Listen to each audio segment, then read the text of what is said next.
Welcome to Paranormal Almanac with your host, Kurt Sandvik.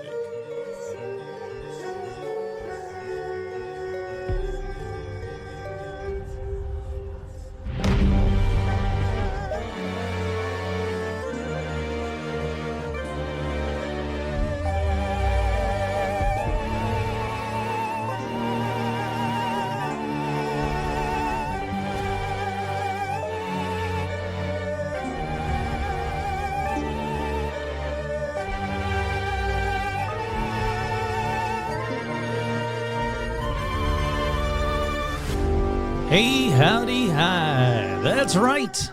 Welcome to Paranormal Almanac. And on this edition, I'm going to be talking with Chris Ramsay.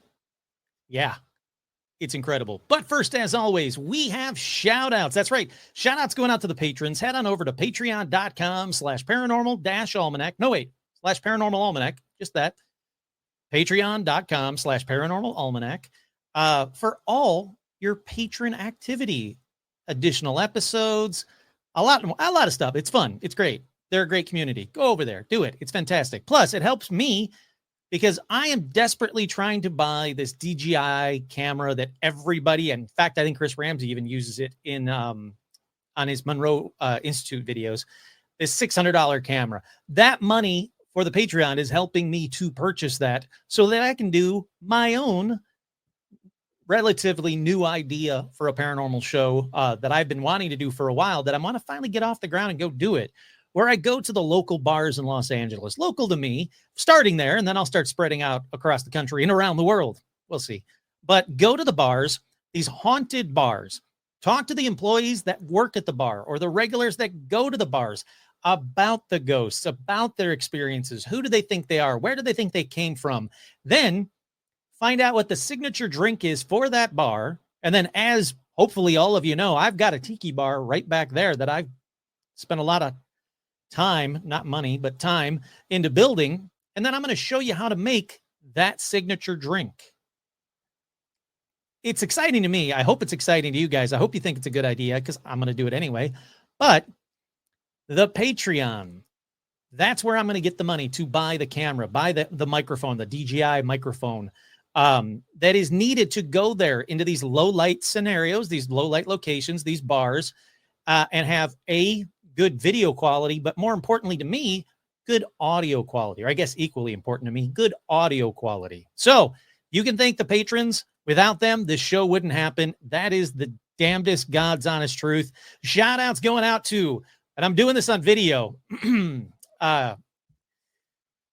It makes me a little nervous because here we go. Let's do this. Shout outs to Leviathan, the Wicked One, Scott Mills. Hey, he's calling himself the Wicked One, not me. Ilsaid, Brian, Heather G's, Jeffrey B, Scott, Johnny the Pommy. Hey, howdy, hi. Matt Lower, JT, Doogie Hoare, Mike G, Tracy B, Jeff Lightfoot. Hey, howdy, hi. Richard, Lori, Alec, Karen Duran, Lori, Rebecca, and Stephen Share. Hey, howdy, hi. Jane Ann, Jennifer, Heather G, your friendly neighborhood skinwalker, Zuzus, what's it? Nico Share the Mouse, Mark and Tina, Tortuga, Mike from Jersey, Jay Bizzle, Andy, Tracy Samonic, hey, howdy, hi, Virginia Mailman, Tony the Magician, Jason, Vicky, Crow, Libido Works, Glacier Main, Isabel, Jen, Stacy, Amber, Tracy, Kelly Joe, Menace the Beast, Sandy. Got to go to page 2. Hold on. Paige, Couch, Batman666, Scott, Andrea, Melody, Vanessa, Marisol, Becca, Jake, Charlotte, and the Beasties, Elizabeth, Sherry, Art Muffin, Tim, Kenneth, Alexandra, George Benson, Zozo the Demon, Hayden, Cindy, Ashley, Carrie, Robin, Will, Lauren, Russell, Isabel, Audra, Dorian, Cindy, Paula, Jerry, Jeff T, Joe, Lawrence, the Lawrence Strawn, hey, howdy, hi, Veronica, Autumn, J. Mark, Jade, Nanashi, Todd, Jamie, and Elijah Hendrickson, Dan, Laura Pitts, and Gamer Fan. Hold on, I got to switch over. Thank you all with 2 special shout outs, as always, to Joe Teague. I really miss you, buddy. And to my boy Stitch. I really miss you, Stitch. 2 special shout outs, as always. Never going to miss them. All right, let's get into a very, very short paranormal news. And the reason I say it's short is because I want to get right into this interview. This was an interview that I was hoping would happen. I was like, you know what? Finally, I'm going to email Chris Ramsay. Before we get into paranormal news, let me tell you how this episode came about. I followed Chris Ramsay's work for a while, and I'll talk about that in a little bit. Got me through the pandemic. It was entertaining as hell. Seems like a cool as hell guy. And then he started working on this other show. From puzzles, he went over to Area 52 and started working on this new show. And the quality of this new show, we talk about it a little bit, or he talks about it a little bit in the chat about X-Files. And that's what it really reminded me of. It is a high quality, brilliant documentary style paranormal show, for lack of better terms, paranormal show. And I was like, oh my God, hell yeah. Been watching it, been listening to the Debrief podcast, been absolutely loving his work. And then finally I was like, you know what? I kind of do want to reach out to him. See what happens. If, worst case scenario, I never hear back. Best case scenario, he says, no, sorry, too busy, can't, whatever. He immediately responded, yeah, let's do this. Let's chat. And it was everything I wanted and then some. But let's get into a very short paranormal news, because I want to get into this. I want to hear the interview again. And I want you to hear the interview. So let's do paranormal news. Oh God, I'm going to be on camera during this whole time. Ghosted demons that haunt the night.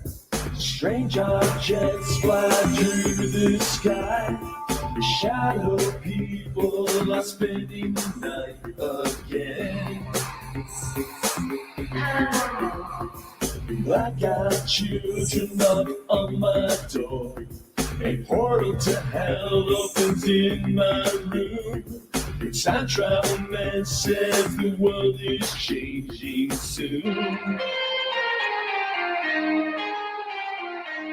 Don't fucking shoot Bigfoot. Paranormal.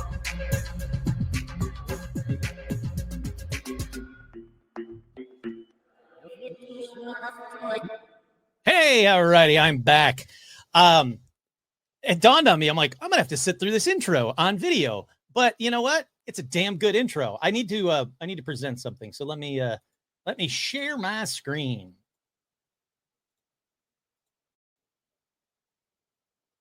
There we go. All righty. The first story in paranormal news. See for yourself. Alabama ghost captured on doorbell camera. I know you might not be ready for the supernatural scary stuff yet. Yes, I am. But this is happening. Believe what you believe, but the video will make you think. All righty. I want to see the video. And God bless America. They better have a video connected to this.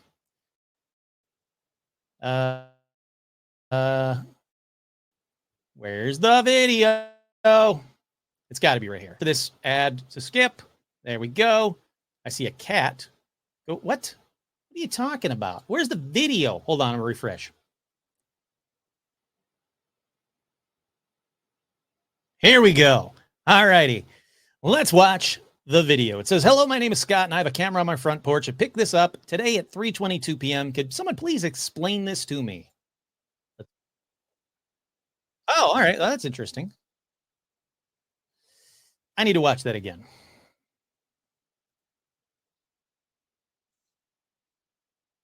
That part is very interesting. Now, I will say that depending on how long you've had your Ring cameras, your, whatever, outdoor camera, blink camera, whatever it is, they can ghost in an image. That doesn't mean there's a ghost in the image. They can ghost in an image. And that might just be what we're seeing. We're seeing a ghost image or a delayed image. I don't know what this guy Scott looks like. My guess is, and it's just a guess, is that it's a ghosted image. Unless he was saying that, nobody was home.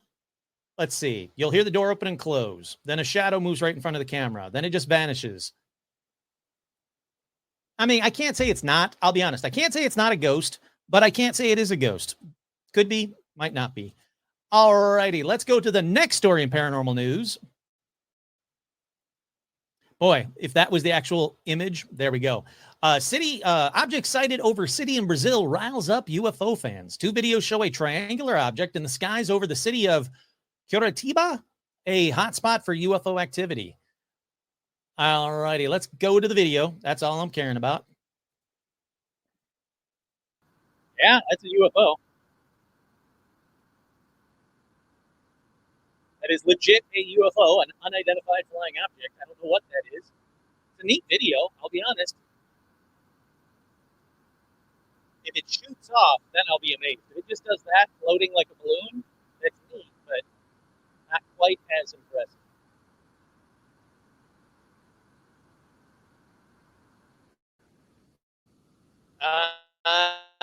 It's getting to the end of the video. All right. So it does just float. It doesn't do much. Says the second video provides an even clearer. Here we go. Let's see if this is the second video that's provides even clearer. I mean, that is really bizarre look.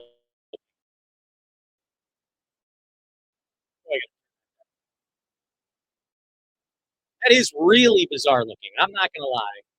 But it's just kind of floating there. It's not shooting off. It's not taking off at incredible speeds. What do you guys think? I'll leave that up to you guys. This is another one of these. What do you guys think? UFO? Weather balloon? Balloon? A hoax? I don't know. They say that the armchair analysts report over every frame, noting how the object appears to inflate and deflate as it moves. All right. It's neat. I'll give them that. It's very neat. All right. Before we actually get into the rest of the stuff, that's it for paranormal news. I just wanted to do two quick ones before we move on to the actual conversation with Chris Ramsay. But speaking of Chris Ramsay, do yourself a favor. Head on over to Area 2 Investigations on YouTube. That's youtube.com/@Area52 Investigations. I'll put it in the description below. Here's what it looks like. If you can find Chris Ramsay, you can find it. Absolutely incredible work. This one from last night was fantastic. The Debriefed podcast, fantastic. Debriefed podcast, fantastic. I got to tell you, the Gateway program, I mean, these are topics I'm, as you all know, more than interested in, and he does it so brilliantly, so cinematically. The production value is incredible.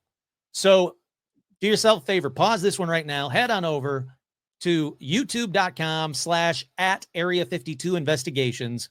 Make sure you like and subscribe it like I do. Like and subscribe.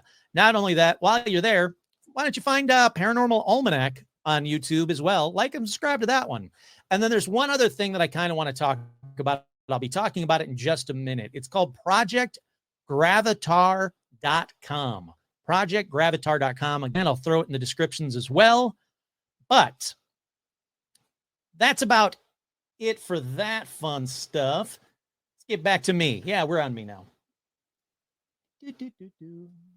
There we go. That's me. Alrighty. I gotta say, man. Well, actually, let me do all the fun stuff first. That was weird. I got a thing saying that my mic was unplugged. God, I hope this is actually recording. Seems like it, right? I don't know. We'll find out at the end of this if I have to redo this whole flipping thing. Should be fun. Okay. But that about does it for paranormal news. For merch, head on over to tpublic.com/stores/paranormal-almanac. That's tpublic.com/stores/paranormal-almanac.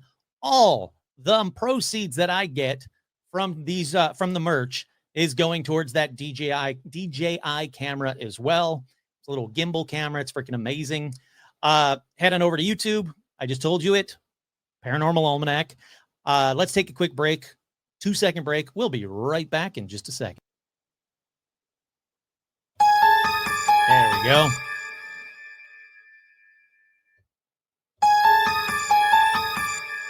We are back. I am so excited to.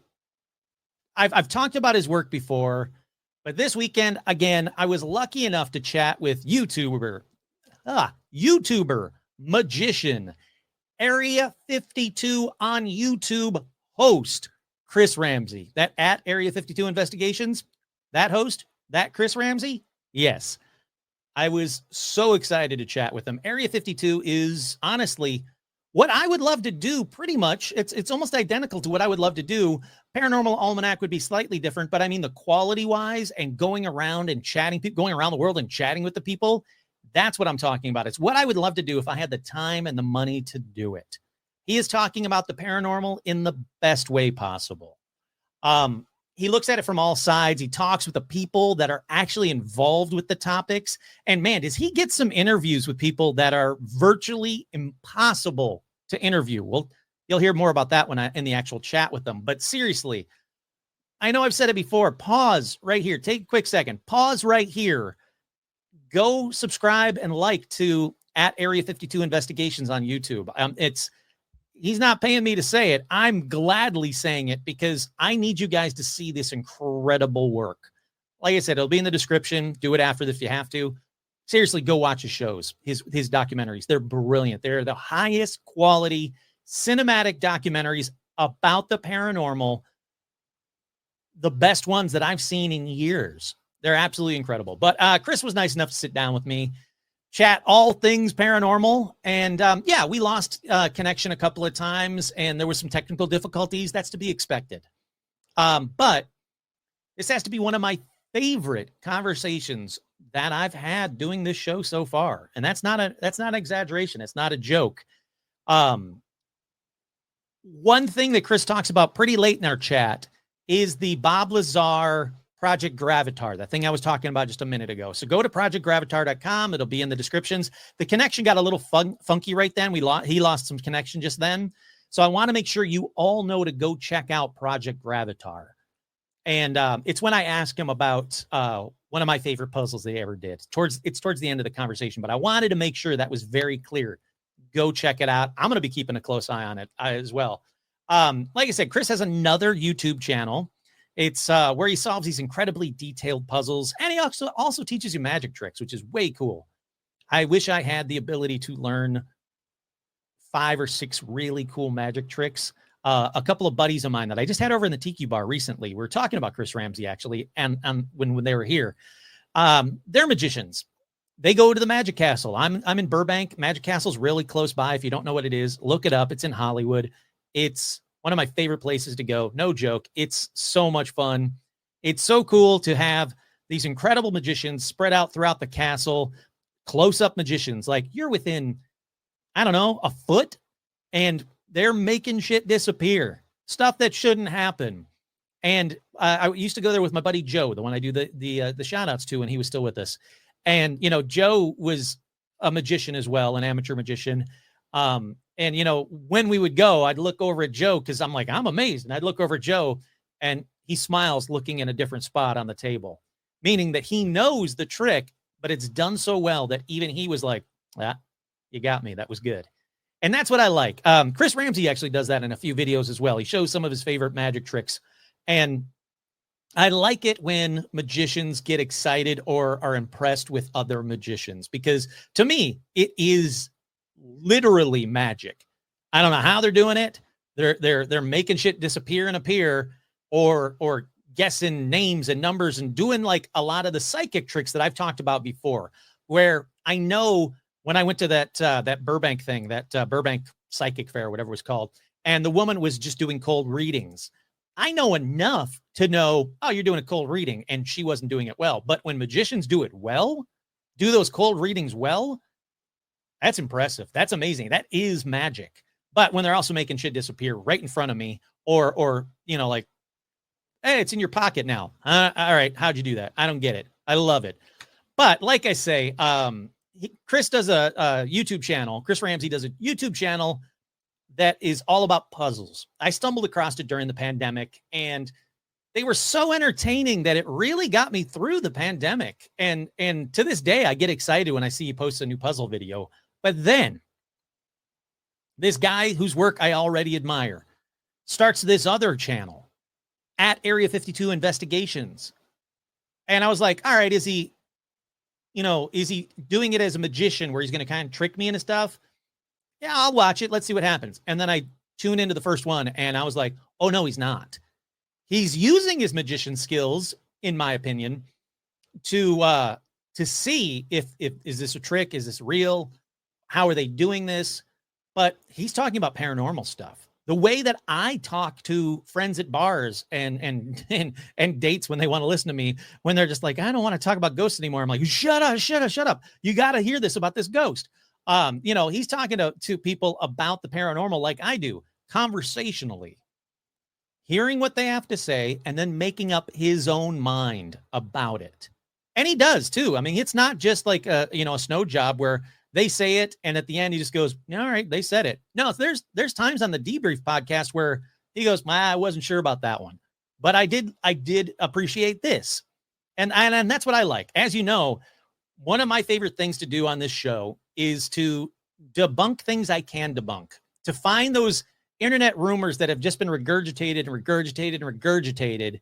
and to debunk them and go, nope, that's bullshit. Because once you get all that bullshit out of the way, if there's still paranormal stuff there, that's the stuff I'm interested in, the unexplained.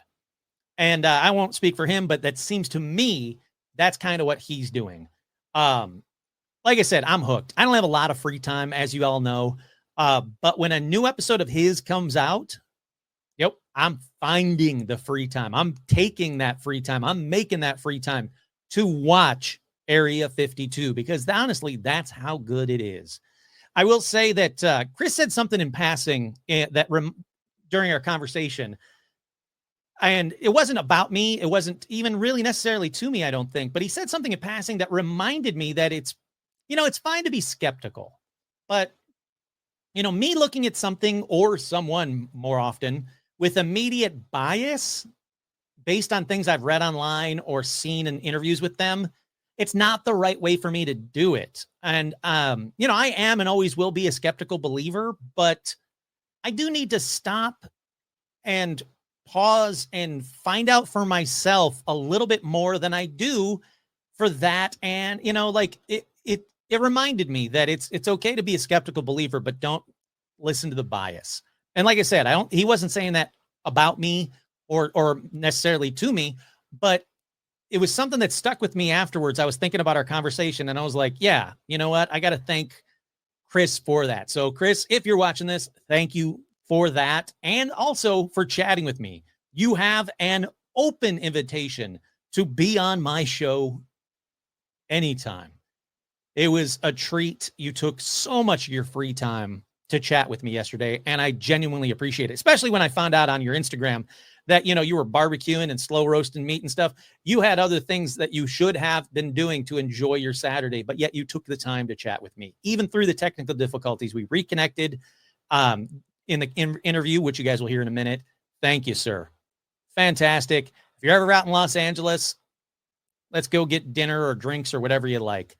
Or go to the Magic Castle. That'd be amazing. But anyhow, with that, enjoy this interview, conversation, chat, whatever you want to call it, with Chris Ramsay, Area 52 Investigations on YouTube. Please, it's free to do. It takes 2 seconds. Like and subscribe it. It's worth it. Trust me. I'll see you on the other side of this conversation. All right.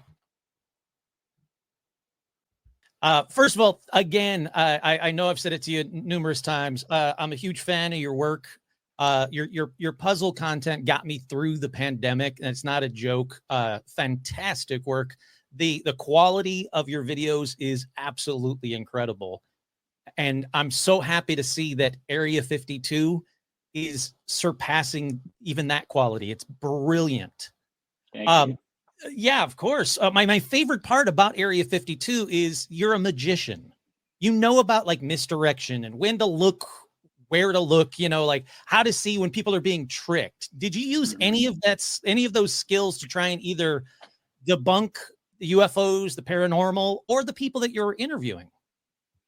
Yeah, there's the way that I see it, I always have I have this sort of protocol in mind that I've sort of come up with, which is I see it as letting people into my house. And if I don't know you, like you can't come in. And so as far as like remote viewing goes, I look at that with a definite, skeptical eye because I feel like I can reproduce all of these things using trickery. Sure. Which I can, right? And that has to be said. And I can fool people into thinking I have psychic powers like that, but that isn't what the whole thing is. The thing is, for years and years and years, these things were funded, and so there's got to be something to it. So going in there, I learned that there is something to it. Now, definitively, I can't say what, but enough for, the research that was put out by Dr. May and for the government to, to have just a ton of just really relevant scientific research that's been done proving that there is something to this phenomenon. And for everyone, who thinks, oh, why don't we heard about it? Well, because you got to go look for it. It's not, mainstream, but it is out there. Yeah. Oh yeah.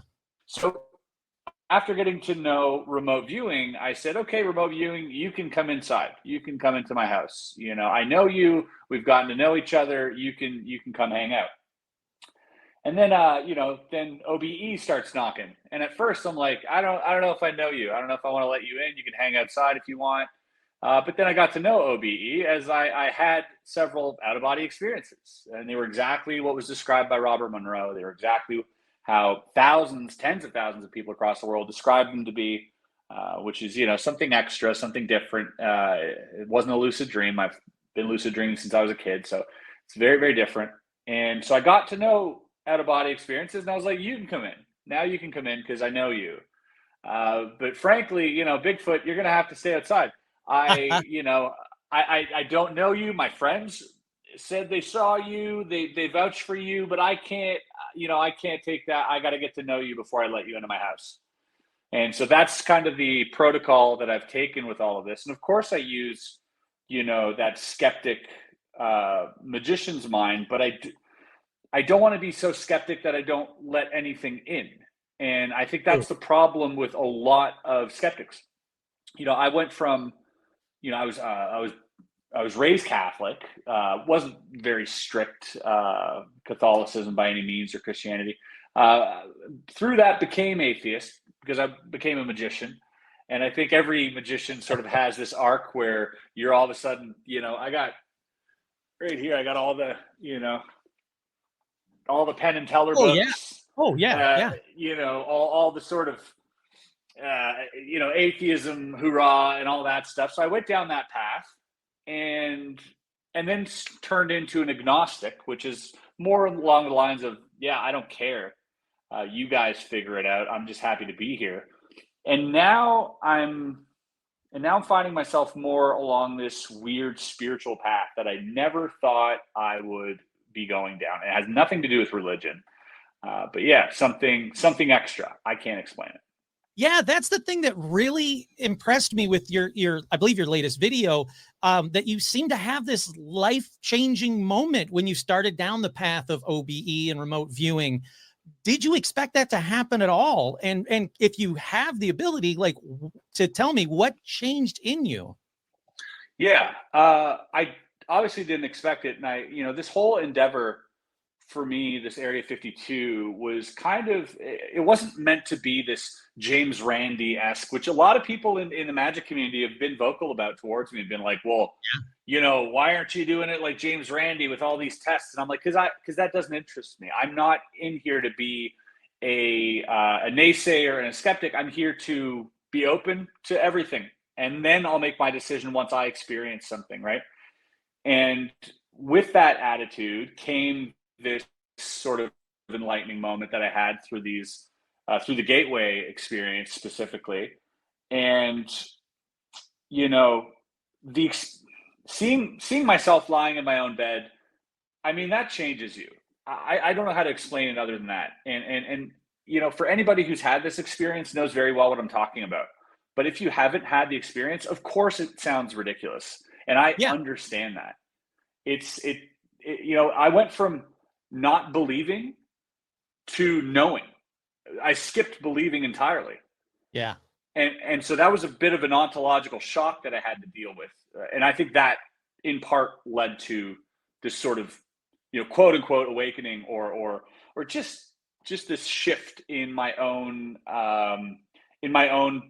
personal perception of the world, Sure. Yeah. No, I consider myself a skeptical believer, and I always have, and probably always will. And it's just kind of which side it starts to tilt towards, more skeptical or more believer per topic. But listening to fans or talking to people over the years, interviews, and hearing the same experiences around the world, and going back and looking, historical records, having those same experiences around the world. You're right. There's something there that you can't close yourself off to it completely. I've talked to you brought up Penn. I've talked to Penn about ghosts and paranormal experiences, and he shuts me down immediately. Doesn't want to talk about it. It's not real. It's fake. It's crap, blah, blah, blah. And I was like, man, you can't be on that side of the spectrum. It's just as bad as being on the other side of the spectrum where everything is real. Mm-hmm. Yeah, exactly. It's tough. It's a tough line to walk on. Yeah, and the one thing is that like most people live on the one side where sort of nothing is real. Like it seems that way, especially in the Western world. But what happens is that as soon as you fall a little bit onto the other side, most people get consumed entirely and they just go off. True. And now it's a house party. They let everyone in, right? Yeah. And that's something I'm really trying to avoid, although tempting, because you're probably like me. We scroll at late night, going down these rabbit holes and being like, oh my God, do they really have bases on the moon? And all these things that sound fantastic and amazing, and when portrayed in a certain light, make sense and are able to convince you.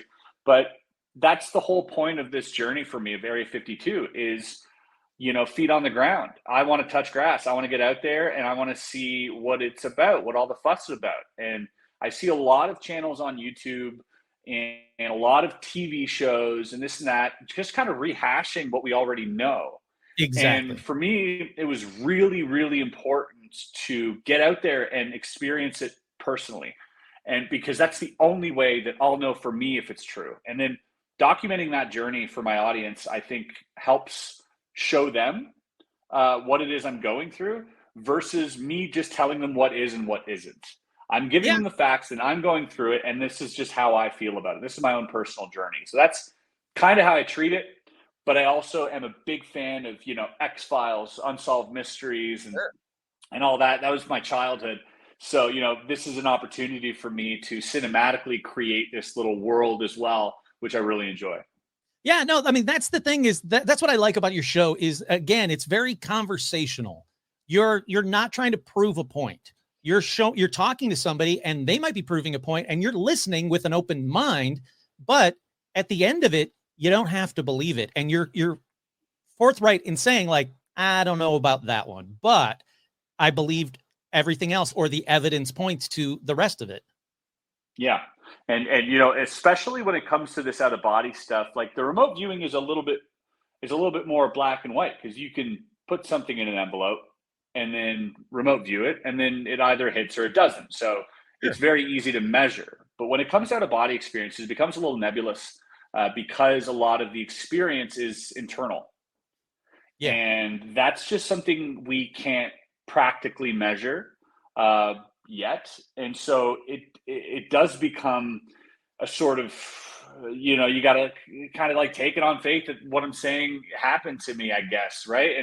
And which is fine. And that's the nature of this specific phenomenon is that maybe, it wasn't meant to be measured. And that's just kind of like the beauty of it as well. And I'm enamored by it. I enjoy it.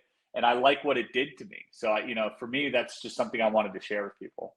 Did that change? Was that change noticeable to your friends first or to you first? Definitely to me first. Yeah. It's like my friend Sean Webb, who was also there. He has a book called Mind Hacking Happiness, a great book.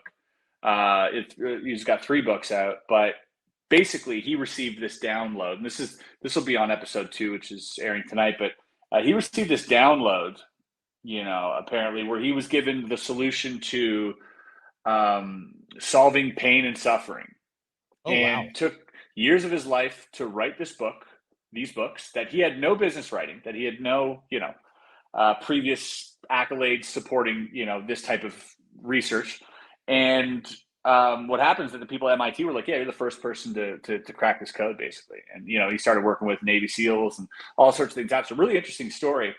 But in that is, this sort of, when you have a shift in perception of the world, it's like the foundation, right? So this is something you're raised with, and our entire lives, everything up here is stacked upon your perception of the world, Yeah. right? And so as soon as the perception of the world shifts even a little bit, you have to rearrange all these things by priority, by which is important to me. Does this even matter? Because suddenly things you thought you had figured out and were very well organized in your mind and compartmentalized, and you never even gave it thought of, now have to be sort of looked at again and reorganized. So it's kind of like taking your bookshelf and, throwing all the books on the ground and then starting over to place the books back. The shelf is still there, but it's just changed where it is. So now I got to place all these books back, and do I place them alphabetically, or do I place them in how much I enjoyed reading them, And so this is kind of how it affects your life afterwards. And I've been, in the last month or two, still unpacking and processing, because I obviously don't want to throw everything out the window and be like, oh, this is me now, because that sounds insane too. So it's, there was a point where I got back and I was very much still in that feeling, and we're warned about that. They're like, don't make any life decisions in the next 3 weeks. Oh, really? Yeah. Because you're definitely you're in this weird buzzing, flowy, fuzzy state. And so afterwards, yeah, you kind of have to process that. Now that, my left brain's kicking back into gear a little bit, and I'm looking at the things that mattered to me prior, and suddenly it doesn't make sense that I put them in the same order of priority than I did before. Yeah, I think it was a shock to a lot of the fans of your YouTube channel, the puzzle channel, when you said it wasn't as high a priority. And, I'm sure I'm going to misquote you, but, the stuff that's collecting dust is not as prioritized for you anymore.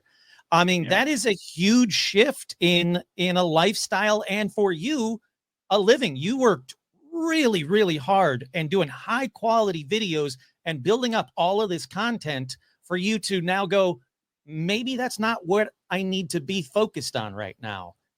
Like that, how scary was that for you to broadcast to the world? Like, hey, I'm starting to reprioritize. Yeah, it was definitely scary to broadcast the world, but it is something that I have given thought in the past year and a half. So this isn't something, and maybe that's something that came across didn't come across in the video, but this wasn't. I didn't just come back from this retreat, fire everybody, and say I quit my job and I'm starting a new life, because that does sound like a midlife crisis. This has been a year and a half of sustaining something that I really didn't enjoy. And the people around me, specifically the people that work for me, really knew this, because I was very vocal about it.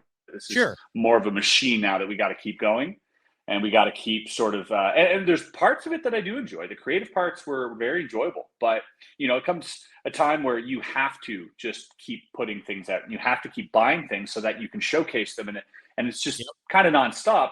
And then what happens when, views start to diminish because of the saturation of the platform itself, you're forced to either, I guess, buy more, do more, make twice as many videos. And eventually it just becomes insanity. And everybody knew that around me, and they knew exactly what was happening. It wasn't a surprise really to anyone. And that's another thing, is that, it wasn't that much of a shock to anyone around me. They knew me very well, and this has been on my mind for a very long time. But it's just something that I wasn't ready to share with the world quite yet, because I wanted everyone to be taken care of. I love first that. and foremost, to all my employees. Yeah.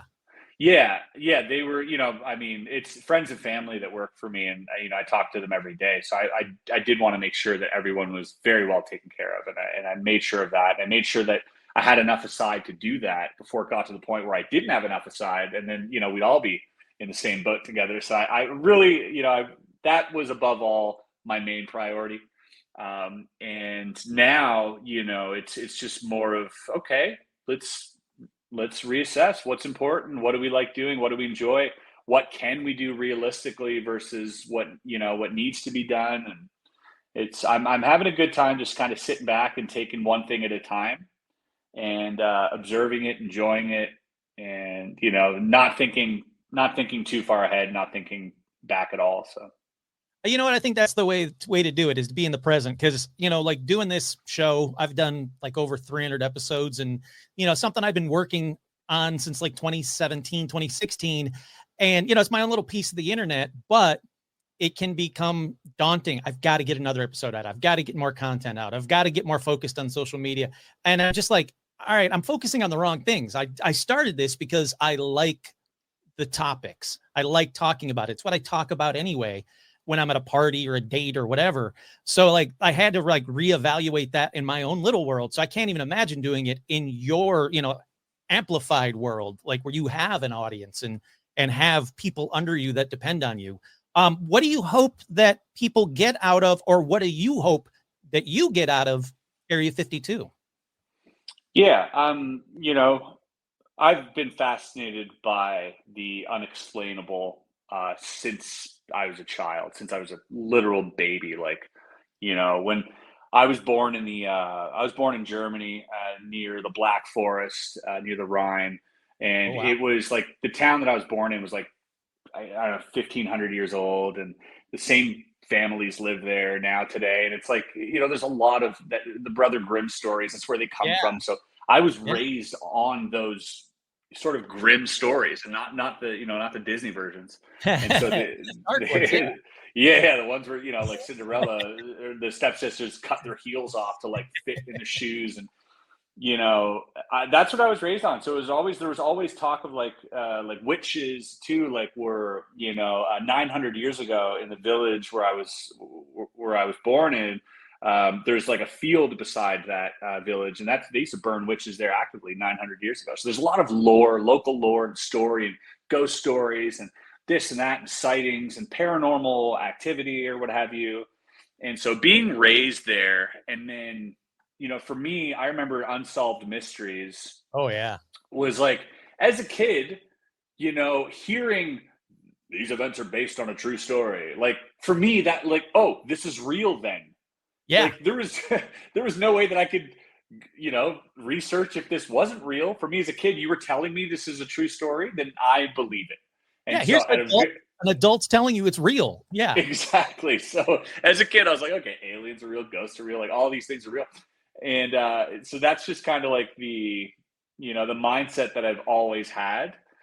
So going forward, I mean, for me, it's documenting my journey through the paranormal and my fascination with the paranormal, and B, having a creative outlet is something I need as a creative person. I thrive when I'm thinking of how to be creative. It really, really gets me up in the morning, and it keeps my gears turning in my head. So, as much as I'm fascinated by a UFO sighting, I'm equally fascinated by, how can I present this in a way that really resonates with people, and think about that cinematically and from a producer and a director standpoint. So that, I mean, it just kind of encompasses all of my interests, which feeds my soul, so to speak. Yeah. Oh, definitely. You know what? That the fact that you said witches, that's the one episode that I've been trying to battle with for 300 episodes, because I can't find the through line. There's so many different ways you can go with witches that I start to scattershot it, and I can't ever organize it in a way where I can present it the way I want to present it on a podcast. So that's a tough one. I'm letting you know right now, but I'm eager to see if you can do it. Yeah, I'm not sure I want to tackle it either, but I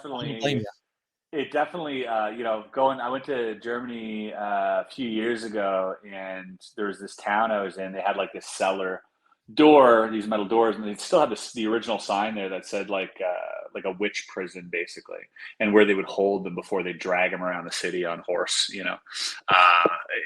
I would say, like, my advice would be, if you're going to tackle that at all, maybe do it by year. So like from this year to this year, do that, like break it up into years, because it's such a, and years and also areas, because I mean, it's all over the place. Yeah. Yeah. And see, that's exactly it. I go, all right, well, I'll just focus on just New England, and there's too much there. All right. So New England, it's too much there. All right. Just the 1800s, too much there. Like that's why you gotta go further back. That's like werewolves though. Werewolves, I feel is the same thing. You can have There's stories in Latvia, there's stories Oh, all yeah. spread across, Europe, and Every it indigenous was peoples have a werewolf type creature. exactly. And then, Yeah. over here with the skinwalker, et cetera. And then, Dogman in Michigan. Yeah, it's funny because like when I started this podcast forever ago, people are like, well, you're gonna run out of things to say in like one episode. No, not even remotely. I had people tell me that as well, and I was like, "Are you kidding me?" I'm like, "There's Oh. there's thousands of stories out there, Yeah. personal sightings that no one's ever heard of, too." Oh, yeah. And that really gets me excited. That's the thing that I love. I love, like, sure, I love the Betty and Barney Hills of them. Fantastic story, fantastic documented evidence, but the smaller stories, the personal ones, the ones that people aren't going, like when I do a paranormal investigation, I like to go to a place where not a million people have done a paranormal or a ghost investigation, a ghost hunt on, because that's already been done. Those ghosts are bored as people just as much as people are bored with listening to it. So yeah, I'm the same way. What are your feelings on UFOs or UAPs? Are they ours? Are they extraterrestrial? Is it one? Is it many? I've had sightings. That was gonna be my next question. Okay. Yeah, I filmed a few of them, which is interesting. But they're of different types, each one. My first sighting I was on a plane going to Germany, actually, and it was an overnight flight. And it was about 4 in the morning. We were 30,000 feet over the Atlantic. And I remember just getting up and sort of like opening the window and looking out, kind of like this, because it's, and I see in the clouds, I see maybe a dozen sort of like orange orbs illuminating the clouds below, like almost like there's like, instinctively I thought, and in this weird daze that I was in because I was coming out of sleep, I look at this and I'm like, oh, it must be some type of oil rig or something down there. And that's because like my brain's trying to make sense of what I'm looking at. And I'm like, and I keep looking until it's out of sight. And I was like, oh, that's weird. And I go back to sleep. And the next day I'm like, wait a second. I was over the Atlantic Ocean. I would not be able to see any lights if they were on the surface of the water, period. And these were in the clouds. And so that was a sighting in retrospect. I was like, whoa, and I didn't take a picture of these. I literally thought it was something explainable. Yeah. That was the first sighting. I had a sighting when I went to, I think it was California. We flew over Nevada, and I caught a Tic Tac on video. And oh, nice. Yeah, I posted it to Reddit. It got to the front page of Reddit because it's a giant pill basically that I filmed from the airplane. It was quite a long video too, like 2 minutes of it just kind of going by. Wow. I had a sighting of a black triangle close to my house. Yeah. So, wow. And multiple people saw it, and very low, no noise, which freaked me out. I got out of the car to look at it, and there was no noise, and it just kind of like quickly, and I filmed like the tail end of it, so you kind of see the tail end of it. And turns out around these parts, which is like northern Quebec, there are a lot of black triangle sightings, over 250 reported sightings between here and like North Bay. And so a lot of activity, pictures, videos, personal accounts. People have seen it 20 feet away. And so that's something I've been investigating actively for a while now. And I've got a lot of stuff on the back burner for that. But yeah, when it comes to whose are they, I mean, your guess is as good as mine. I personally, and I've spoken to some people who've worked pretty deep on this stuff in government, whatever. And one thing that I was told is that they're probably not ours. And the reason for that is because with technology so sensitive, so expensive, so absolutely earth-shattering, they would never take a chance to fly it anywhere except those military bases. Exactly. They would take it out of the hangar, lift it up off the ground, do some tests, maybe at night, put it back down, and back in the hangar she goes. They would never fly it over the ocean. They would never fly it over land anywhere. They would never in a million years do that, because if there's even a small chance that thing goes down, then I mean, all hell breaks loose. Sure. Yeah. And so there is no way that we're manning these crafts. That is for sure. Do we have some in our possession? Potentially. And you know, I believe Bob Lazar for one. So Oh yeah. I do think we are reverse engineering them through, you know, these programs. But yeah, I don't think that we're zipping them around willy nilly. And yeah, I think that would be a stretch. But are they even manned? I don't know. You know, that's the thing. Like, are the Tic Tacs even manned? Maybe they're the drones. Like, you know, you go again, it's this rabbit holes that you go down. A buddy of mine that was on my show forever ago, he was actually in the Navy on the ship when the Tic Tacs were watched for a while going into the ocean, coming out of the ocean. And he was a hardcore skeptic until that moment. Mm-hmm. And then when his superiors were like, nope, you didn't see that. Delete that video. Delete this. Don't talk about it. And he never talked about it until the Tic Tac video came out and word came out. And it was like, all right, you're not going to get killed for talking about it. And he's like, yeah, I'll do your show, but you're not going to say my name. So, you know, it's still that there's still a stigma that stops people from reporting them. Cause I think there'd be even more reports if that stigma went away completely. But I agree that they're not flying them over populated areas so everybody can get a photo of them, you know, if it is indeed ours, if it is indeed the government's. Yeah. Yeah. And I mean, we've got, you know, essentially nothing to lose by talking about them, you know, so we can report on them. We can dig as deep, we can name names, we can do all the things, talk about them on camera. But if you're working for EG&G or Lockheed or Raytheon, you know, and these private corporations, like, you've signed contracts. Oh yeah. They're responsible for your well-being, for your pension plan. Pension, yeah. All this stuff that's being, you know, held over your head. Of course you're not going to speak. Of course you're going to keep it to yourself. But throughout the years, as we've seen, you know, and if you look close enough, you get a lot of people that definitely were in positions of power. Oh yeah. Within these. Uh-oh. I lost Chris. Everybody watching, I lost Chris. Hopefully he'll pop back up. That was getting a call. There we go. Can you hear me? Yep. We're good. I can't seem to hear you here. Hold on. All right. I'll keep sound. Talking. The government's on me. Damn it. We've done it. We've gone too far. Give me 1 second. No worries. I'll keep talking until you pop back on, until you can hear me again. But it's always something. And it's funny. Yeah, I can't hear anything right now. It just, I got a call coming in. It just kind of stopped the audio. Well, hopefully. Here, let me try. Can I try back it out and rejoining? Yeah, of course. Yep. Would that be fine?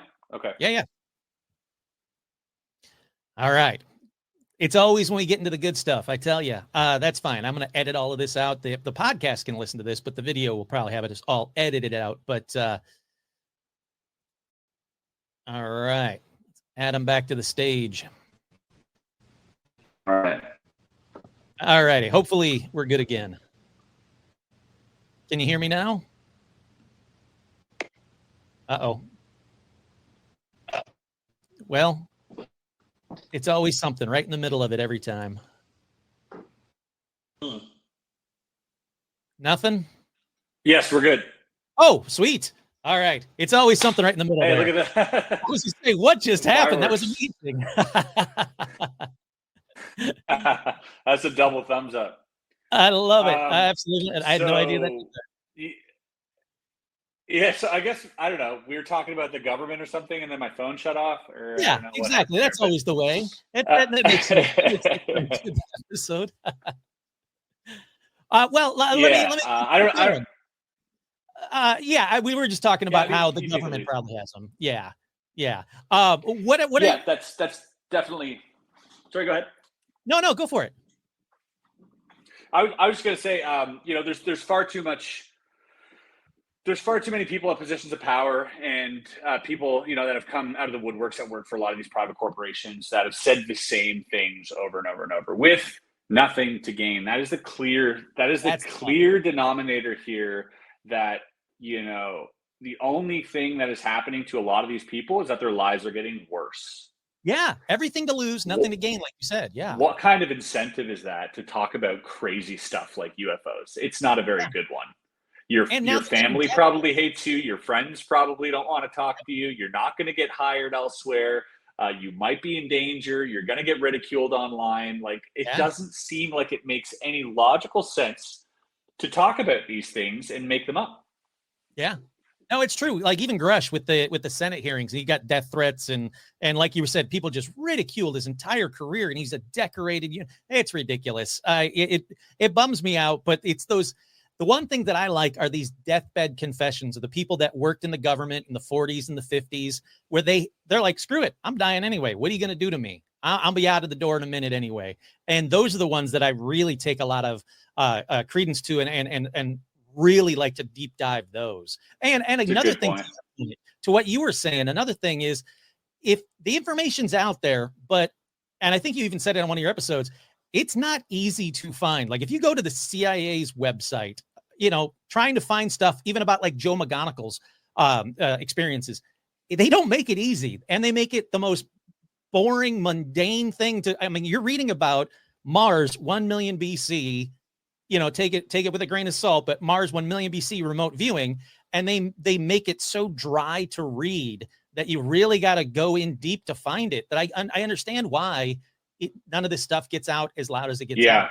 And even Joe McGonigal said that, when they said they declassified the remote viewing, that wasn't entirely true.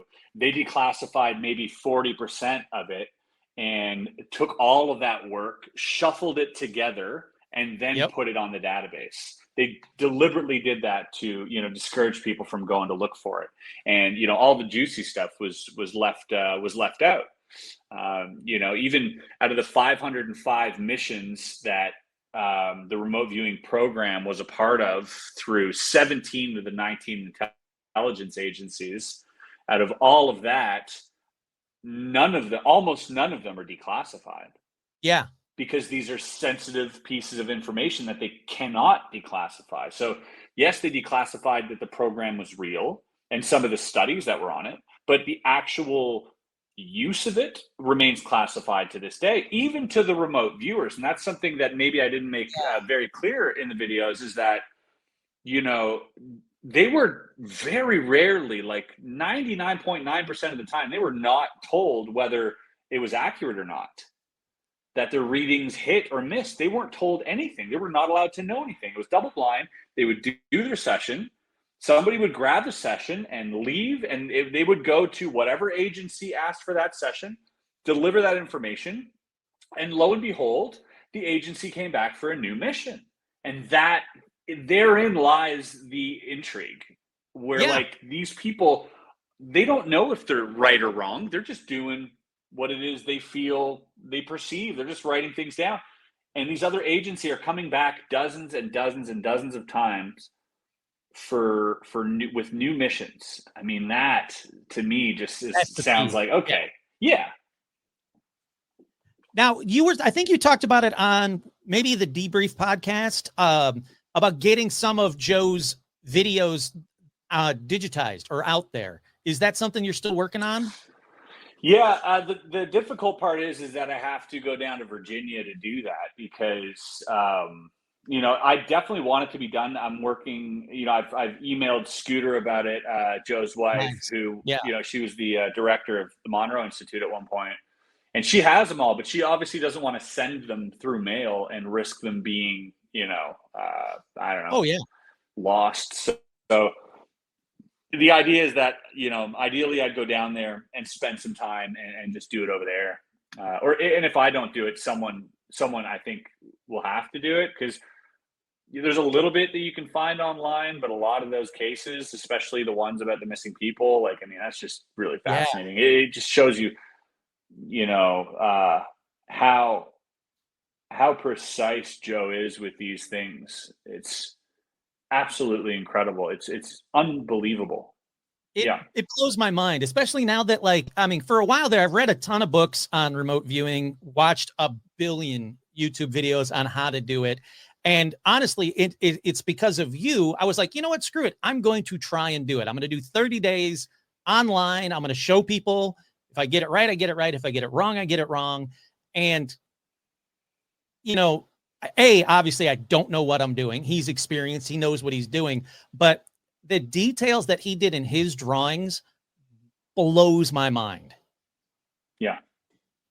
He's a different breed. I mean, everybody who's come across his work, like even just him getting into the program itself, they had him do 6 tests, and he had 5 first place matches out of 6. Now there are 4 places of matches. 4th place is like if the target's a bumblebee and I draw a dinner plate, that's a 4th place match. A 3rd place match, if the target's a bumblebee and I draw an insect, okay, that's a 3rd place match. 2nd place match is, okay, the target's a bumblebee, I draw a wasp. 1st place match is if I draw a bumblebee and it's also to scale. Yeah. He had 5 first place matches out of 6 where you could lay these papers one over the other, like it's incredible. That just blows my mind. You've done remote viewing and you've shown your training or your daily tasks. What tips or tricks can you give to help someone do it? Because I know that they say anybody can do it. It's just a skill. It's like learning how to play guitar. You got to practice. But are there any tips or tricks that seem to help you with your remote viewing? Yeah. So it is a skill and it isn't at the same time. The way that I was taught. Some people, like the Ed Dames sort of school, believe that it's something you can train and get better at, and other people like Joe McMoneagle, and Ed May as well, believe that we all have this ability innately and it's way deep down suppressed. Some of us have a better natural ability. It's kind of like, we can all shoot a basketball, but there's only LeBron James that can do what LeBron James does. Yeah. And that in the same kind of respect. So we all have a bit of this ability that we can definitely enhance, but it'll cap out eventually. Sure. Has yours capped out? Yeah. I've seen, I've done it a whole bunch and I've seen some really incredible results, and some of them better than others, but it's, I'm nowhere near as consistent as Joe is. Joe will have a highly, highly accurate reading 20% of the time. And when I say highly accurate, I mean like the exact thing with nothing wrong. Like all the adjectives, all the things are all correct. Everything's correct 20% of the time. He will, and that is absurd. That's it. For people thinking that's not a lot, like, it could be anything in the universe. It's a lot of things to choose from. So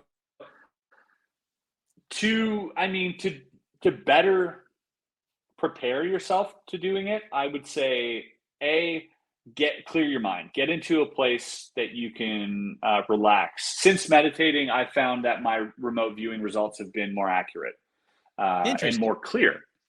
Yeah, definitely. So quieting the mind is number 1. Number 2 is knowing what not to pursue and what just to kind of when you perceive things, it could be anything, right? So it doesn't have to be visual. It doesn't have to be, it could be sound, it could be touch, it could be smell, it could be texture, it could be feeling, like emotional feeling. It could be like, like this, the feeling you get when you grind your nails on the chalkboard. That's a feeling. It's not necessarily a sound. It's like so there are a lot of things that you have to open up for when doing this, because you're really perceiving whatever this is, this information is, right? So it's not solely about trying to look and see something. It's really about perceiving in every sense of the word and whatever's coming to you. Yeah. And don't filter anything out. Don't try to make sense of things. Just write it down, almost as if your hand's just writing things down. You just go with it. Just go. And if you're getting something a little too clearly, write it down, get it out of your head, and keep going. Because usually those things are wrong. That's just your mind. Okay. I'm doing that wrong then, because when I started to do that, where I'm like, oh, it's an airport. That's too specific. Stop. I'm thinking. I'm overthinking, and I stop myself. Mm-hmm. So I'm doing write it down, get it out of the way, get it out of your mind, and keep going. And if it keeps showing up, then maybe it is something. But normally it's just your imagination. The other thing I would say is don't close your eyes when doing this. Yes. Yeah. Closing your eyes invites imagination. Yep. Yeah, I So noticed that the first time I did it. I was like, yeah. And I'm trying to do Zen when I don't know Zen, and meditate when I don't know meditate. And I'm like, I'm just imagining, Pee Wee Herman. That's not what I'm supposed to be drawing. I did it wrong. Yeah. And the more you do it, here's how it does help you, which is really cool, is that like sometimes when you're perceiving things, some things come in very strongly. For some reason or another, the strongest hits that I've had, I remember feeling very strongly about the perception of the thing, being like, like a knowing almost, like I know this is right. And it's not a confidence thing. It's not like a fake it till you make it thing. It's a deep knowing, like you're like, this is absolutely right. And you just know that. So those feelings, you tend to, over time, the more you do it, you can now train yourself subconsciously to recognize those. Interesting. Because you have the results, right? So you can look back and be like, oh, when I had that feeling, that's what it felt like when this was correct. And by doing it over and over and over and over, you start understanding that there's a pattern to the way that you're perceiving things and to the way that you're feeling about these perceptions. And then when those happen, you're able to identify them and be like, with more confidence, know that this is something, that this is strong. So in a way, practicing does help, but only in sort of training your subconscious to realize what it is you're perceiving. I like that. That is honestly the clearest instructions that I've had yet. And like I said, I've read books, I've gone online, I've tons of websites, I've all the YouTube videos, and it seems to be a jumble of things, but that was very clean and concise. So, I mean, honestly, thank you. Speaking of Major Ed Dames, did your opinion on him, and I'll even include Uri Geller, did your opinion on them change at all because of Area 52 and your interviews with them? I didn't know Dames prior. I had no idea who he was. I knew that he was a controversial figure in the remote viewing space. Yeah. And, I found out that he wasn't a remote viewer at Stargate. He was a tasker. I didn't know that. When I heard that on your show, I was like, oh, that makes way more sense. Yeah. So there is, you'd like you to believe otherwise, it seems. It would seem. But the truth is, he's a really stand-up guy. He's a nice guy. Yeah, he's super nice. We went out for dinner, me, him, and Nelson, and had some drinks, and he loosened up. And he's a funny guy. He likes to entertain people and hold court. He's got stories for days. He's got a really quirky personality.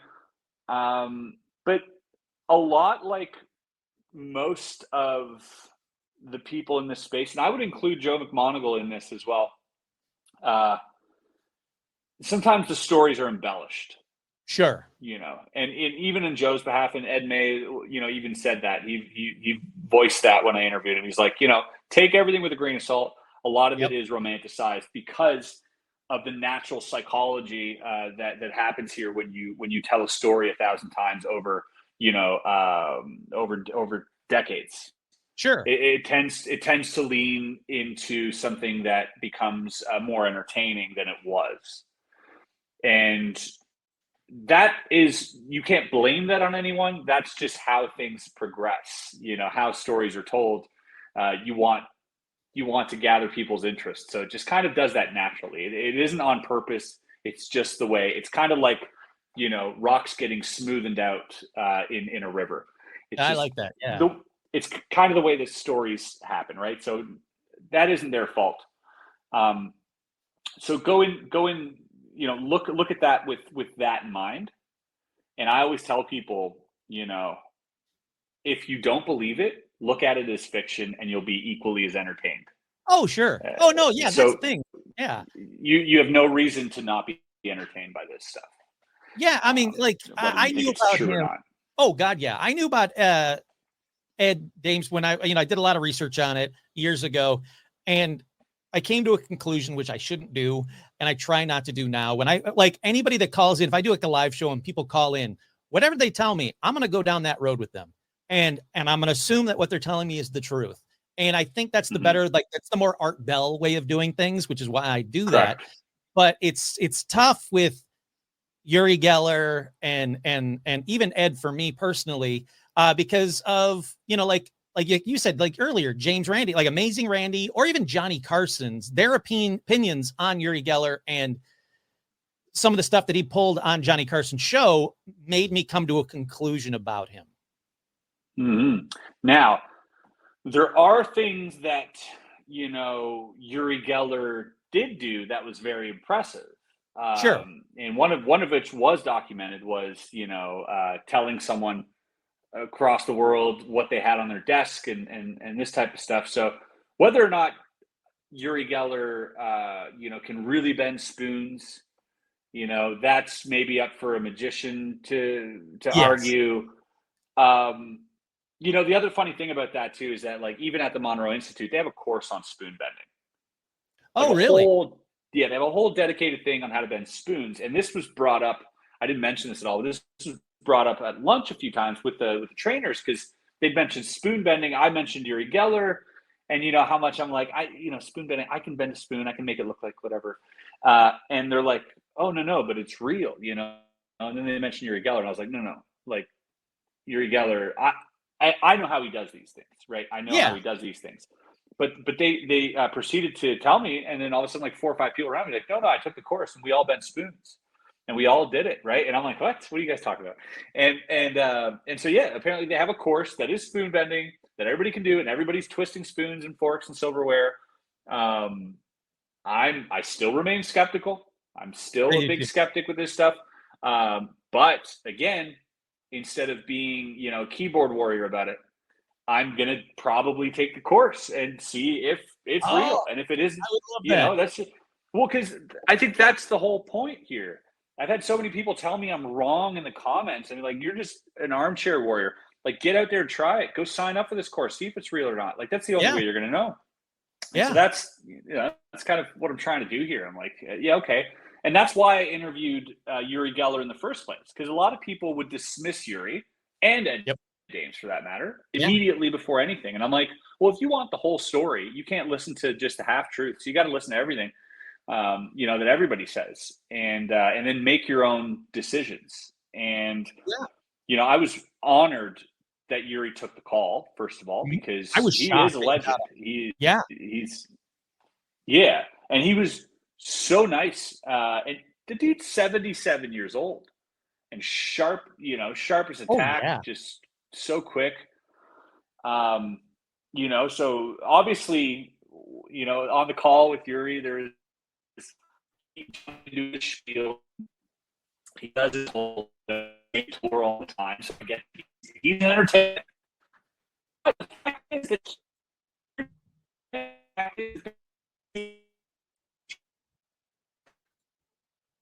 Uh-oh, did I lose you? I might have lost you. I think I lost you there. Oh, there we go. We're back. Yeah, you were saying that you're back. He gave you the tour, and yeah. All right. Yep. Yeah. So he gave me the tour and all this stuff, but then, like, the fact is that the CIA did recruit him because they were looking for natural psychics, just like Ingo Swann, just like a lot of natural psychics. Turned out it wasn't a fit for the same reasons all the other natural psychics, except for Ingo Swann, weren't a fit, was because they didn't want to comply with protocol. Yep. That was the reason. It wasn't because he was lying. It wasn't because he was tricking them, and perhaps he was. But the point is that none of them wanted to adhere to protocol. And for the CIA and the government, that was the most important thing for Joe McMoneagle, for everybody. The protocol exists for a reason. It is like the scientific method. It's there for a reason, so we can study this phenomenon. You know what? I'm not taking away anything from Uri. He is he's an incredible entertainer, but above all, he's captivated the entire world and gotten us all to argue whether or not what he's doing is real. And I can't name another magician on the planet who's that effect on people, because we all know Copperfield does illusions. Somehow we're still arguing about whether or not Uri Geller is actually psychic and bending spoons. So I think he's a fascinating character regardless. Oh no, 100%. He definitely fascinates me. And you're 100. That's the best way of putting him, is that, people are still debating. So that's got to say something. I mean, I've been to the Magic Castle. I've watched people bend spoons.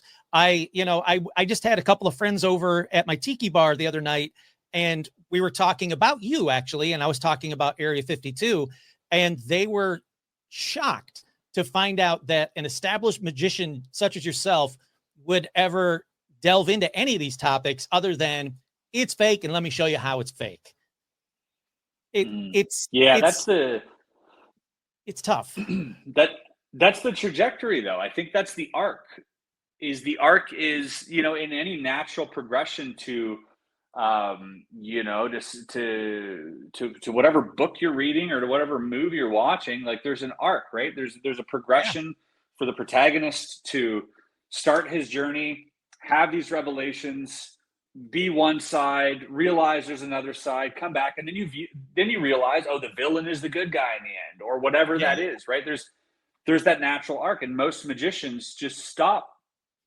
And they're like, I have all the answers of the entire universe figured out because I can trick people with a $30 gimmick. That's not how, and most magicians, and this is, I've gotten flack for this in the past, but it is true.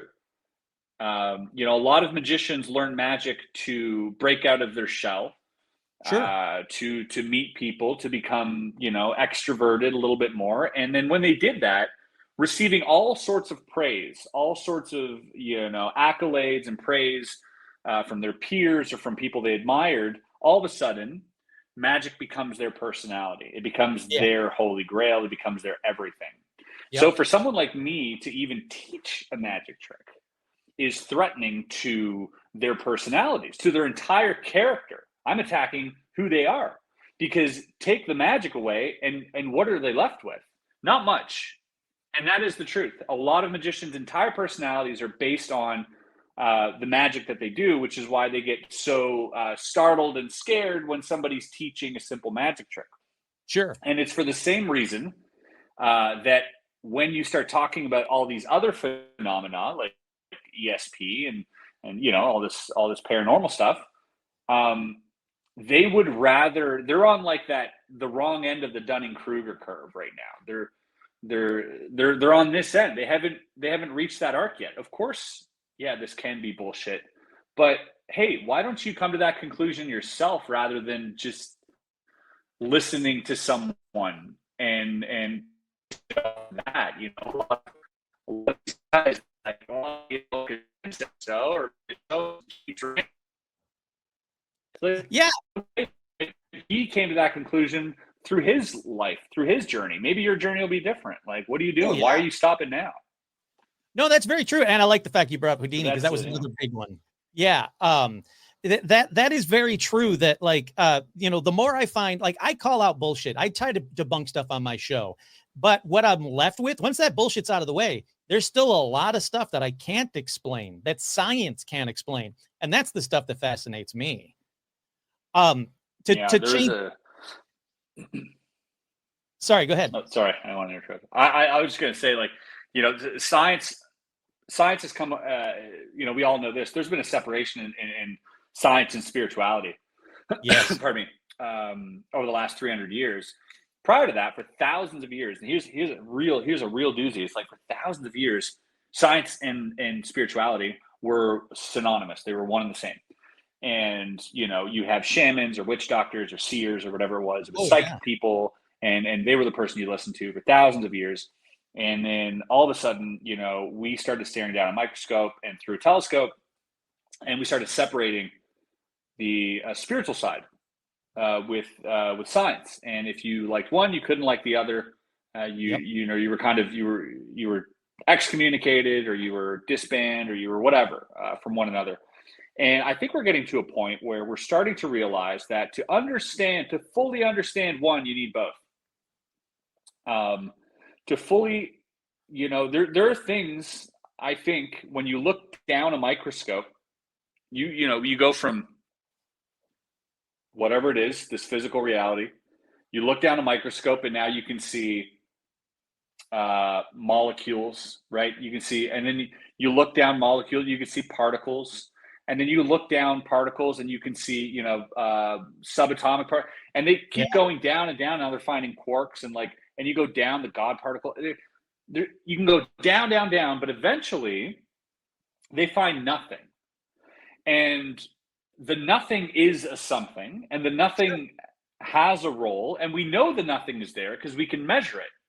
We just can't see it. We can't hold it. We can't define it. We don't know what it is, but we know that the universe is made up of it. And, you know, through quantum physics, we're now like frustrated because we've stared down the strongest microscopes and slammed together all these particles, and there's still this nothing that we can't really access. And wouldn't it be amazing if the only way to access it was through your own mind? Wouldn't it be amazing if the only way you can go below what a microscope can see is through meditation and sort of transcend that physical reality, quite literally, and get down there and observe what the universe is made of? And you can't actually hold it, but you can only perceive it. Like, this is the instrument. This is the microscope.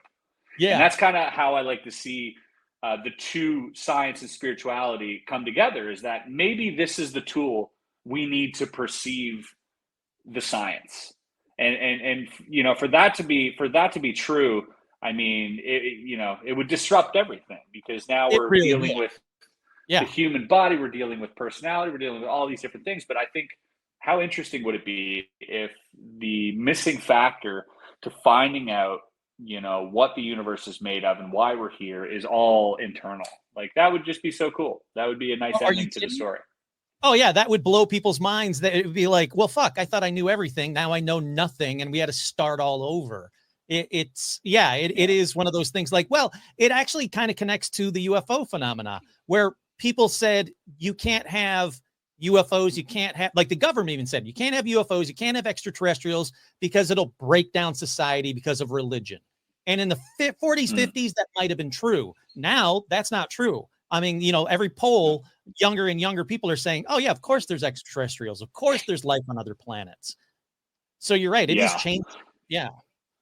It is changing, but I definitely also do agree that, like, there is that part of me that's like, I want disclosure. I want to know personally. But at the end of the day, you know, this technology, if real, would destabilize our entire economy instantly. It would wreak havoc upon, you know, you wouldn't need FedEx anymore because everything could be teleported.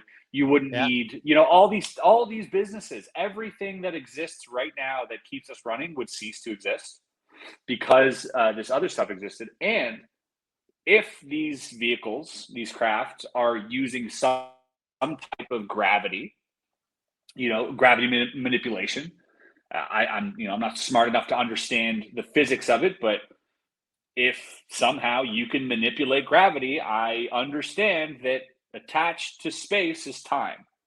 Yeah. And if you're manipulating space, you can essentially manipulate time. And I would think that that's a very dangerous thing for people to toy with.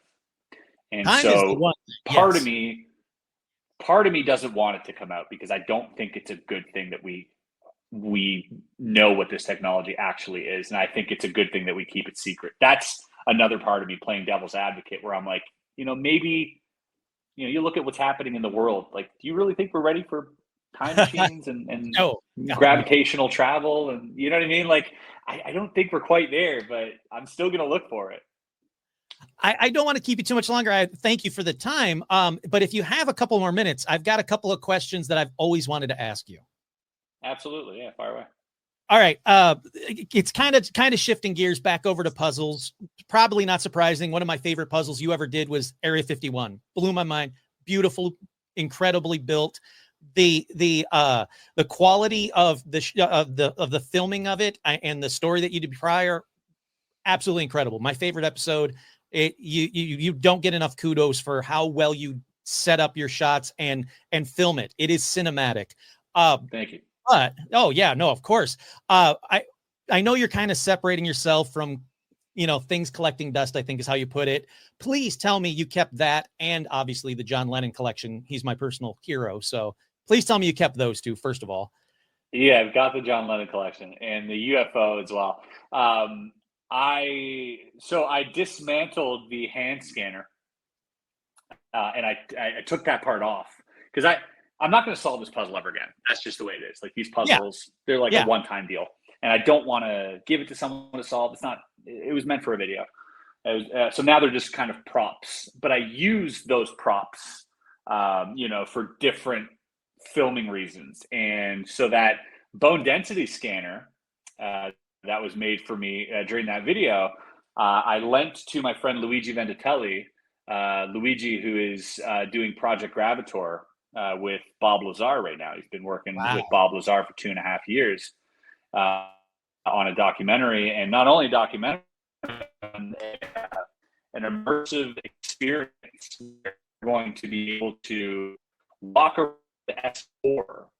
They rebuilt it in Unreal Engine 5 and Blender, and I've gotten to see the progression of it. It's incredible. It's amazing. I highly encourage everyone to check out Project Gravator when this comes out. It's just going to be so cool. And there's going to be, hopefully a lot of new things that people didn't know, which is also really cool. But yeah, so I lent in the hand scanner because they're actually going to use that in the film to sort of base their models off of when they're doing this and whatnot. So it's cool that, like, the people made inspired by Bob Lazar that I used in the video that I made about Bob Lazar is now in the documentary with Bob Lazar. So it's kind of come full circle. So this is a great question. Awesome. This puzzle, it definitely lives on, not in the form of a puzzle, but in the form of something greater, I think. That is awesome. I love hearing that. Have you ever looked into one of the shows I always kind of do every once a year is about treasure hunts. It's not paranormal, but I love treasure hunts. Have you ever looked into like On the Trail of the Golden Owl? Yeah. The Secret or On the Trail of Golden Owl. Have you looked into those? I think you'd be brilliant at those. No, I've been Oak Island. I've been like knee deep in Oak Island for years. Or Oak Island. My God. Yeah. Yeah. Because they've got such a way of like, maybe the next episode, maybe that's when they finally find it. And it isn't. Oh, yeah. Spoiler alert. Don't find it. Every time I feel like they're really I'm definitely intrigued by these things, especially, that whole national treasure fan. We need another. I don't know how we haven't gotten one yet. That is wild. Yeah. They left us on a cliffhanger. But all of these things, from the Holy Grail to the Ark of the Covenant to, I think all of these things are really, really interesting. Will I look into them eventually? I would say I would have to have some type of lead. Sure. To spark my interest further. I think I'd just be catching up on what a lot of people have already covered. Yes. Yeah. Oh no, I agree. But if you do like The Secret Treasure Hunt, that book, or on the Trail of the Golden Owl, that book, where they are puzzles, they do have solutions, they do have clues and solutions, and people have found stuff. That's where I think you would excel, in just my opinion. Yeah. I don't know. I've delved down there a little bit. It's a little too vast for me. Just in terms of even I've looked at the CIA, decoding that that cipher that they had, and there's a car company as well. I think was it Bugatti or something. They put out a crazy cipher that was in one of their cars too. So all these things are really cool. But I'm not as interested in those as I am in the puzzle boxes themselves. I think there's something about the tactile puzzle solving that I enjoy more than the riddles. I enjoy seeing these mechanical objects move. I enjoy having a eureka moment and then feeling it physically as it gives, like there's nothing that can replace that. So although I do find them intriguing, and if someone were to document their process doing it, I would gladly watch. I think my talent and my interest probably lies more on the tactile stuff. Sure. But that being said, also Area 52, all that stuff, like, is real world puzzles that don't have solutions that I'm very interested in as well. That's funny that you said that, because that's how I kind of encapsulated Area 52. Was this is the biggest puzzle you could ever try to solve.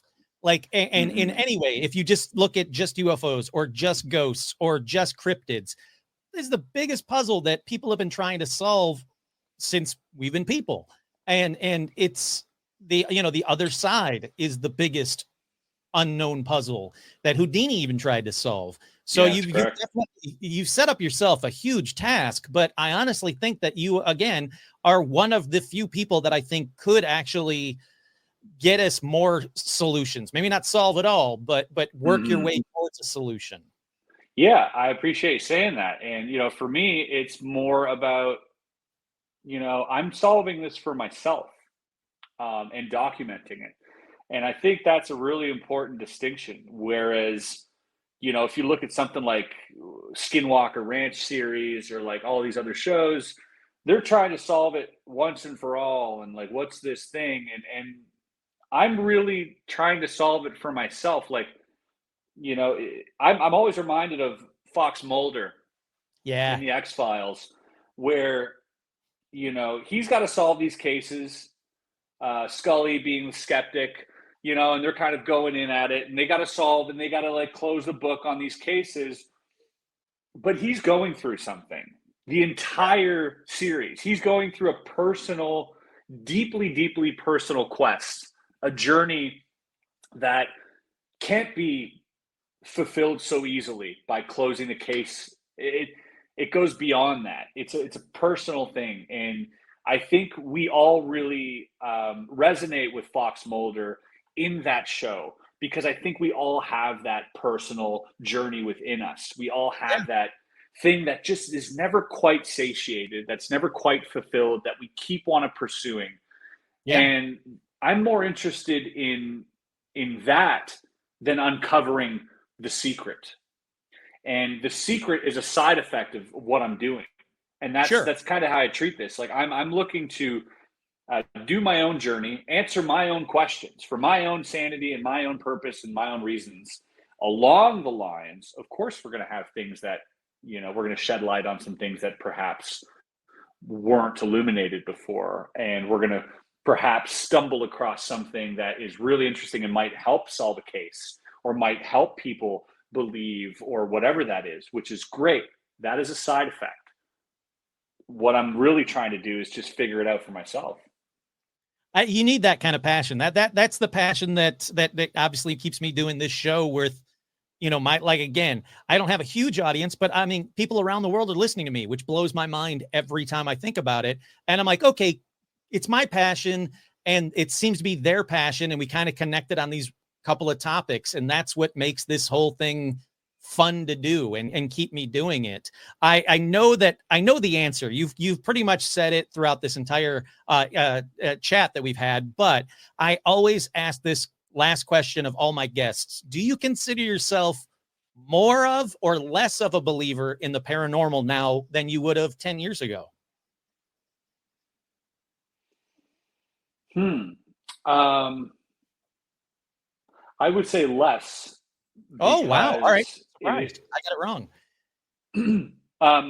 Only because I don't consider a lot of these things paranormal anymore. Ah, nice. I like that. So, when someone says psychic abilities, when I was 10 years ago, I would have been like that's paranormal, hogwash.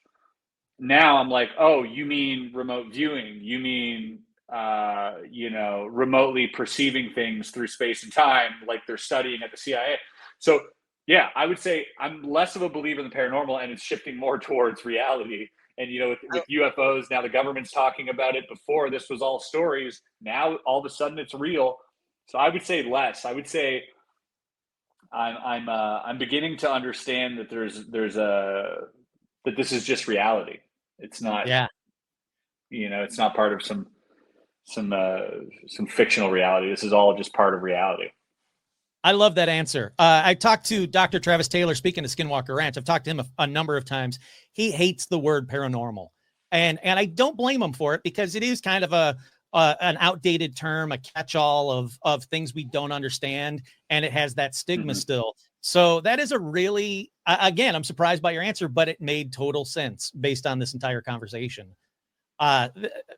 Chris, thank you so much for chatting with me. Honestly, man, this was a phenomenal. I knew it was going to be a great conversation. I've always respected your work, but it went beyond my dreams of how great this conversation was. So first of all, thank you. Please, anything you want to promote, anything, like here's your chance. Where can people find you? All that fun stuff. Well, first off, Kurt, thanks so much. You've done such a great job interviewing me. I think there's a reason why you've done so many episodes. You're really good at what you do. You got a great voice for this, and obviously a great passion. So I wish you all the best, all the luck, and whenever you want me back, I'm happy to come back here. This has been great. Thank you. As far as promoting, I would say, this helped me immensely. I'm trying to get Area 52 off the ground by hook or by crook. I'm doing it in any way that I can. I want to spread the word about these amazing topics that I'm coming across. And I just want people to question, what it is they believe, and to see whether or not, the resolve can be swayed in either direction. I think it's important to not have such a firm grip on reality, and to keep an open mind. So that's my quest, and I'm doing that through Area 52. So if anybody wants to come along for the ride, mainly on YouTube. Yeah. See what I mean? What a great guy. Again, I took up a big chunk of his Saturday, and he never dismissed a question, was very forthright with everything. Plus, his tips on remote viewing, that's what I need. If you don't know that I'm trying to learn how to remote view. That's over on YouTube. Check it out. Paranormal Almanac on YouTube. I'm trying to learn how to, or actually on the Patreon as well. I'm trying to learn how to remote view in the best possible way that I can do it.